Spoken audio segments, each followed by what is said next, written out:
எல்லாருக்கும் வணக்கம். அதாவது பொதுவாக பார்த்தீங்கன்னு வச்சுங்களேன், அமெரிக்கா பியூட்டின்னு சொல்லிட்டு ஒரு சிவப்பு ரோஜா இருக்குது. வெளியே பார்க்குறதுக்கு ரொம்ப வசீகரமாக அழகாக இருக்கும். அப்படி தண்டு பகுதி பார்த்தீங்கன்னா ஃபுல்லாக முட்கள் அப்படியே நெருக்கமாக நிறைஞ்சிருக்கும். அந்த முள்ளுகளை பற்றி ரோஜாவை ரசிக்கக்கூடியவங்க கண்டிப்பாக பார்க்க மாட்டாங்க. அப்படி தான் ஒரு பெண்ணோட அழகை மட்டும் கொண்டாடின ஒரு உலகம் அவங்களுடைய வழியை புரிஞ்சிக்கவே இல்லை. அந்த காற்றுல பறக்கிற அந்த வெள்ளை ட்ரெஸ்ஸை பிடிச்சிட்டு நிற்கக்கூடிய அந்த பெண்ணை நமக்கு எல்லாத்துக்கும் தெரியும். அவங்க தான் மேர்லின் மன்ரோ. இன்றைக்கி அந்த ரோஜாவுடைய முட்களை பற்றியும் அவங்க கடந்து வந்த வழியை பற்றி தான் பேச போகிறேன்.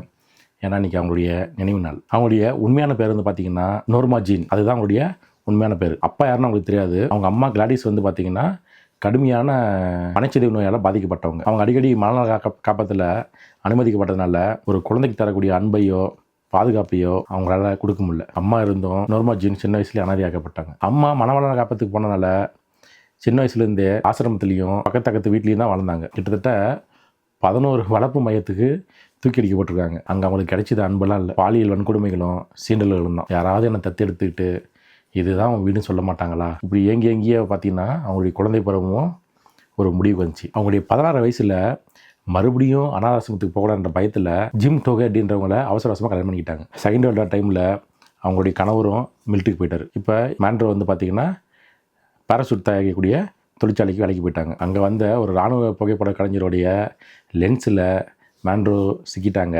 அவங்களுடைய அந்த படம் நியூஸ் பேப்பரில் வந்த பிறகு தான் அவங்கள மாடல் உலகம் தேட ஆரம்பிச்சிச்சு. அந்த கருப்பு முடி இருந்த நோர்மா ஜீன் தன்னுடைய முடியை பொன்னிறமாக மாற்றி மேர்லின் மன்ரோவாக மாட்டாங்க. அப்படி தான் அவங்க மாடல் உலகத்துள்ளேயே வந்தாங்க, ஹாலிவுட்டுக்குள்ளேயும் போனாங்க. ஹாலிவுட்டும் அவங்கள ஒரு சதையாகவும் ஒரு கவர்ச்சி பொருளாக தான் பார்த்து அவர் அறிவில்லாத கவர்ச்சி பெண் அப்படின்ற ஒரு முதிரை தான் அவங்க மேலே குத்தப்பட்டுச்சு. ஜென்டில்மேன் ப்ரெஃபர் பிளாண்டஸ் அந்த படத்தில் அவங்க நடிச்சிருந்தாங்க. அந்த படம் பெரிய அளவு ஹிட் ஆச்சு. அதில் மேலினா கூட நடித்த ஜென் ரசல்ன்ற ஒரு நடிகைக்கு வழங்கப்பட்ட சம்பளம் தெரியுங்களா?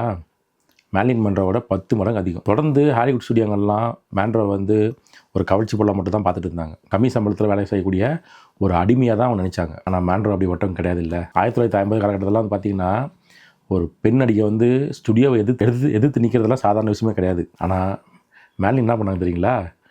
20th செஞ்சுரி ஃபாக்ஸ் ஸ்டுடியோ இருக்கு இல்லையா, அதை எதிர்த்து நின்னாங்க. எனக்கு பிடிச்ச கதையில் தான் நடிப்பேன், எனக்கு சம்பளம் அதிகமானு சொல்லி கேட்டு போராடி சண்டை போட்டு அதுக்கப்புறம் வாங்கிட்டாங்க. ஒரு கட்டத்துக்கு அப்புறம் மேர்லின் ஸ்டுடியோன்னு சொல்லிட்டு தனியாகவே ஒரு ஸ்டுடியோவே ஓப்பன் பண்ணியிருக்காங்க. மேர்லின் மன்ரோ வந்து பேசுகிறப்பெல்லாம் பார்த்தீங்கன்னு வச்சிங்களேன், ஒரு வசீகரமான குரலில் தான் பேசுவாங்க. அது உலகத்தில் இருக்கிற எல்லா ஆண்களையும் ஏற்றுச்சு. ஆனால் அந்த வசீகர குரலுக்கு பின்னாடி இந்த உண்மை நிறைய பேருக்கு தெரியாது. ஏன்னா மேர்லினுக்கு சின்ன வயசுலேருந்து திக்குவாய். அவங்க பதட்டமாயிட்டாங்கன்னா அவங்களால சரளமாக பேசவே முடியாது. அந்த திக்குவாயை மறைக்கிறதுக்காக தான் அவங்களுடைய பேச்சு பயிற்சியாளர் சொல்லிக் கொடுத்த பயிற்சி முறை தான் மூச்சை ஆழமாக இழுத்து விட்டுட்டு பேச சொல்கிறது. ஒரு குறையை மறைக்கிறதுக்கு அவங்க செஞ்ச பயிற்சி தான் அவங்க அடையாளமாகவே மாறி போச்சு. சினிமா வாய்ப்பு தேடி இந்த காலத்தில் பசி வறுமையினால் வந்து ஒரு $50 நிறுவனமாக புகைப்படத்தை எடுக்கிறதுக்கு போஸ்ட் கொடுத்துருக்காங்க. ஆனால் அவங்க போட்டோ வச்சு போன பிறகு அந்த போட்டோ வச்சு மிரட்ட ஆரம்பிச்சிருக்காங்க. இதே வேற ஒருத்தர் இருந்தால் என்ன கண்டிஷன் இருந்திருப்பாங்கன்னு நமக்கு தெரியாது. ஆனால் மேண்ட்ரோ ஆச்சே, அவங்க பத்திரிகையாளர்லாம் கூப்பிட்டு, ஆமாங்க நான் பசியோடு தான் இருந்தேன், வறுமையில் இருந்தேன், அந்த காலகட்டத்தில் எனக்கு வாழ்கிறதுக்கு வழி இல்லை, அதனால் $50 நான் நிறுவனமாக போஸ்ட் கொடுத்தேன்னு அறிவித்தாங்க. தன்னை அவமானப்படுத்த நினச்ச சமூகத்தை ஒரு அற விட்டுட்டு அவங்க பாட்டு போயிட்டேன்ட்டாங்க. இந்த உலகமே அவங்கள லவ் பண்ணிச்சு இல்லை. இப்போ படமாகறவங்க கூட அவங்க லவ் பண்ணுவாங்க. ஆனால் உண்மையாக அவங்களை காதலிக்கிறதுக்கு ஒருத்தர் கூட இல்லை. ஒரு புகழ்பெற்ற பேஸ்பால் வீரரான ஜோ டிமாஜியோ, அப்புறம் பெரிய ரைட்டரான ஆர்த்தர் மில்லர், அடுத்தடுத்து இவங்கெல்லாம் கல்யாணம் பண்ணாங்க. ஆனால் எல்லாமே விவாகரத்தில் தான் முடிஞ்சிச்சு. பல முறை கருச்சிதைவு ஏற்பட்டுச்சு. நமக்கு குழந்தை பிறந்துடாதான்னு அவங்க ஏக்கெல்லாம் வந்து மிகப்பெரிய வழியாக தான் இருந்திருக்கு அவங்க வாழ்க்கையில். கேமராவுக்கு மாடி சிரித்த மேர்லின் மன்ரோ கேமராக்கு பாடி ரொம்பவே அழுதுருக்காங்க. ஆனால் எல்லோரும் மாதிரியும் அவங்க வழியை போக்கிறதுக்காக கெட்ட வழிகளுக்கு போகிறதோ இந்த மாதிரி விஷயங்கள்லாம் அவங்க ஃபாலோ பண்ணல. கிட்டத்தட்ட தன்னுடைய வீட்டில் 400 புத்தகம் வாங்கி வச்சுட்டு அந்த புத்தகத்தை டெய்லியும் படிக்கிறது தான் அவங்களுடைய அந்த மனவழியை போக்கக்கூடிய ஒரு விஷயமாக வச்சுருக்காங்க. அந்த புத்தகம்லாம் வந்து பார்த்திங்கன்னா கார்ல் மார்க்ஸை பற்றியும், சிக்மண்ட் ராய்டை பற்றியும், ஜேம்ஸ் ஜாய்ஸோடைய தத்துவங்களை பற்றியும், உளவியல் நூல்களையும் ரொம்ப ஆழமாகவும் அதாவது அந்த உலகத்துக்குள்ளே ரொம்ப அடாப்ட் ஆகி தான் அவங்க வாழ்ந்திருக்காங்க. அதை தாண்டி நிறைய தத்துவ ஞானியும் சந்திச்சிருக்காங்க. மேர்லின் மன்ரோவுடைய வாழ்க்கையில் கவர்ச்சியும் புகழையும் தாண்டி அவங்க வாழ்க்கையில் ஒரு ஆபத்தான மர்மம் இருந்துச்சு. அதுதான் அவங்கள கொஞ்சம் கொஞ்சமாக எனக்கு தெரிஞ்சு கொண்டுச்சுன்னு நினைக்கிறேன் நான். ஒரு உச்சபட்ச ஹாலிவுட் நடிகைக்கும் அரசியலில் உச்சபட்ச இருக்கக்கூடிய ஒரு ஆளுக்கு ஒரு 2 பேருக்குள்ள நடந்த ஒரு பகடியாட்டம் தான் அது. 1950 காலகட்டத்தில் அமெரிக்காவில் கம்யூனிஸ்ட் எதிர்ப்பை வந்து தலைவரிச்சு ஆடின காலகட்டம் அது. அந்த பழமையாத சமூகத்திற்கு எதிராக மேண்ட்ரோ பல துணிச்சலான நிலைப்பாட்டுகளை அறிவித்தாங்க. அதை வந்து அறிவிச்சதோடு இல்லாமல் களத்திலே இறங்கிட்டாங்க. அன்றைக்கி இருந்த லாஸ் ஏஞ்சல்ஸ் நகரத்தில் மகாம்போ அப்படின்ற ஒரு இரவு விடுதியில் கருப்பின கலைஞர்களை வந்து பாட அனுமதிக்க மாட்டாங்க. பொதுவாகவே அவங்க வெள்ளையர்களுடைய பார்ஸு இருக்கிற இடத்துலலாம் வந்து பாட அனுமதிக்க மாட்டாங்க. ஆனால் அந்த கருப்பின பெண்ணை பாடகியான எல்லாவை இங்கே நீங்கள் பாட அனுமதிச்சிங்கன்னா நான் தினமும் வந்து வரிசையில் வந்து உட்காருவேன்னு சொல்லி அதை செஞ்சு காட்டினாங்க. அவங்களுக்காக உரிமையை வாங்கி கொடுத்தாங்க. மேலின் வந்து புகழ்பெற்ற எழுத்தாளரும் இடதுசாரி சிந்தனையாளருமான ஆர்த்தர் மில்லர் வந்து திருமணம் செஞ்சுக்கிட்டாங்க.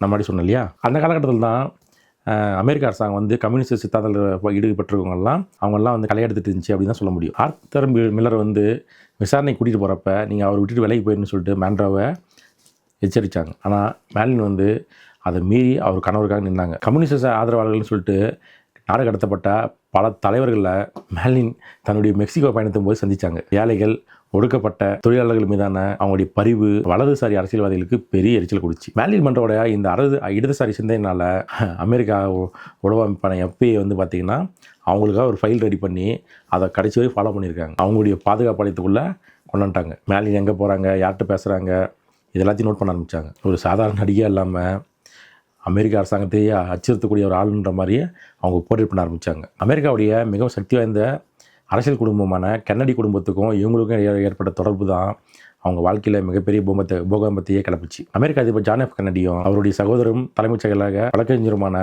ராபர்ட் கென்னடியும் மேலினாவுடைய ரகசிய தொடர்பு இருந்தாங்கன்னு சொல்லிட்டு சொல்லியிருக்காங்க. மேலின் ஒரு சிறந்த நடிகை மட்டும் கிடையாது இல்லையா? அவங்க ஒரு சிறந்த ஒரு அறிவுஜீவி, நிறைய புத்தகங்களை படிக்கக்கூடியவங்க. இதனால் என்னாச்சுன்னா ஜான் கென்னடி கூட இருக்கிறப்பெல்லாம் பர்சனலாக இருக்கிறப்பெல்லாம் அவருடைய அந்த அந்தரங்கமான உலகத்தையும் அந்த போர் சம்மந்தமான விஷயங்களையும் அவங்க நோட் பண்ணி வச்சுருக்காங்க அப்படின்ற மாதிரியும் ஒரு பொருளையும் கிளப்பிட்டாங்க. இது இன்னுமே அமெரிக்கா எஃபிஐக்கு வந்து பெரிய தலைவலியாக மாறிடுச்சு. மே 19, 1962 கென்னடியோட பர்த்டே ரொம்ப பிரம்மாண்டமாக கொண்டாடப்படுச்சு. அந்த விழாவுக்கு மாலின் அணிந்த ட்ரெஸ் இருக்குது பார்த்தீங்களா, அது ரொம்ப உலகப்பெற்ற பிரசித்தியான ஒரு ட்ரெஸ். அது அவங்களுடைய ஸ்கின் டோன்லேயே அந்த ட்ரெஸ் இருந்துச்சு. கிட்டத்தட்ட அந்த ட்ரெஸ்ஸில் 2500 டைமண்ட் வந்து பொறிக்கப்பட்டுருந்துச்சு. ரொம்ப இறுக்கமான ஆடை. அந்த ஆடை எப்படி இருந்துச்சுன்னு கேட்டிங்கன்னா அவங்க உடலோட ஒட்டி தைச்ச மாதிரி தான் அந்த ட்ரெஸ் அவங்க போட்டிருந்தாங்க. அமெரிக்கா அந்த மேலின் வந்து அதிபரை பார்த்து தன்னுடைய வழக்கமான அந்த இனிமையான குரலில் happy birthday to you, happy birthday mister president அப்படின்னு சொன்னாங்க. ஒரு நாட்டோட பிரதமரை பார்த்து பல்லாயிரக்கணக்கான மக்கள் முன்னிலையில் அவங்கக்கிட்ட போயிட்டு அவருக்கு ரொம்ப கவர்ச்சியாகவும் அவங்க பாட்டு அதை வந்து ஒரு பாட்டாக பாடினது அங்கே அமெரிக்கா ஃபுல்லாகவே வந்து ஒரு சர்ச்சையை கிளப்பிச்சு. அவரும் எனக்கு இவ்வளோ அழகான இனிமையான பிறந்தநாள் வாழ்த்து பாடப்பட்ட பிறகு இனிமேல் அரசியலுக்கு தெரியல, நான் ஓய்வு பெற்றோம்பா அப்படின்னு ஜாலியாக பேச ஆரம்பித்தார். ஆனால் இந்த நிகழ்வு தான் கென்னடியோட பிம்பத்திற்கே ஒரு பெரிய ஆபத்தாக பிடிச்சி. இந்த சமூகத்துக்கு அப்புறம் கென்னடி குடும்பம் வந்து மேலின் மன்றோ அரசியல் ஆபத்துன்னு அவங்க உணர்ந்தாங்க. அவங்கள தொடர்பு கொள்றதை மொத்தமாக கட் பண்ணிட்டாங்க. கென்னடியோடைய நிராகரிப்பு மேலினை கடுமையான மனச்சோருக்கு கூட்டு போயிடுச்சு. அந்த சம்பவம் நடந்த கொஞ்ச நாள்லேயே வந்து பார்த்திங்கன்னா மேண்ட்ரோ அவங்களுடைய ரூமில் இறந்து கிடந்தாங்க. அதுக்கு சொல்லப்பட்ட காரணம் அளவுக்கு அதிகமான மாத்திரை யூஸ் பண்ணதான் சொல்கிறாங்க. ஆனால் எனக்கு அப்படி தோணலை. நிறைய அமெரிக்க மக்களுக்கும் அது அப்படி தோணலை. ஏன்னா அவங்க வந்து ஒரு இரும்பு மனுஷன் தான். நான் அவங்களுடைய வாழ்க்கையை படித்த பிறகு தெரிஞ்சுக்கிட்டேன். ஏன்னா அவங்க வாழ்க்கை வழியில் தான் பிறந்துச்சு. அதுதான் அவங்கள இரும்பு மனுஷன் மாற்றிருக்கு. அப்படிப்பட்ட இரும்பு மனுஷியை கொல்ல மட்டும்தான் முடியும், தானே அடிச்சுக்கலாம் முடியாது. இன்றைக்கு வரைக்கும் அது ஒரு மர்மமாக தான் இருக்குது. மேலின் மன்றோ வெறும் போஸ்டரில் சிரிக்கக்கூடிய ஒரு கவர்ச்சி பொம்மை இல்லை. அவங்க தாயன்பு கிடைக்காம ஒரு நிலையான குடும்பம் இல்லாமல் சமூகத்தால் உடல் ரீதியாக மட்டுமே இட போடப்பட்டு தான் வாழ்நாள் முழுக்க தன்னுடைய திறமையை நிரூபிக்கிறதுக்காக போராடினவங்க தான் மேண்ட்ரோ. அவங்க படித்த புத்தகத்தோட அவங்க கடந்து வந்த வழிகள் ரொம்ப அதிகம். அவங்க இறந்த பல வருஷத்துக்கு அப்புறம் அவங்க எழுதி வச்ச சில குறிப்புகள்லாம் வந்து ஃப்ராக்மெண்ட்ஸ் அப்படின்னு சொல்லிட்டு ஒரு புத்தகமாக ரிலீஸ் பண்ணாங்க. அதில் அவங்க எழுதின கவிதைகள்லாம் வந்து பார்த்தீங்கன்னா வச்சுங்களேன், ஒரு தத்துவ ஞானியோட கவிதை போல தான் இருந்துச்சு. அதெல்லாம் நான் கண்ணாடியை பார்க்கிறேன், அங்கே யாரும் இல்லை என்று எனக்கு தோன்றுகிறது, நான் யாரும் மற்றவளாகவே இருக்கிறேன். அவங்க அந்த குறிப்பிட்ட எழுதியிருந்தாங்க. கேமரா வெளிச்சத்தில் உலகமே அவங்கள சுற்றி வந்த போதும் அவங்க தன்னை ஒரு அனாதையாக தான் கடைசி வரை உணர்ந்திருக்காங்க. அவங்க வாழ்க்கை எனக்கு தெரிஞ்சு சாப்ளின் வாழ்க்கையே அப்படி தான் ஆரம்பிச்சிச்சு. சாப்ளினோட அவங்க அம்மாவும் கிட்டத்தட்ட ஒரு மென்டலி பாதிக்கப்பட்டவங்க தான். மேண்ட்ரோ அதே தான். எனக்குன்னா 2 பேர் வாழ்க்கை தெரியுதுன்னா 2 பேருமே கிட்டத்தட்ட அமெரிக்காவுடைய சித்தாந்தத்துக்கு எதிராக இருந்ததுனால நிறையவே துன்பப்பட்டிருக்காங்க, துயரப்பட்டிருக்காங்க. சாப்ளின் நாடு கடத்தப்பட்டார்.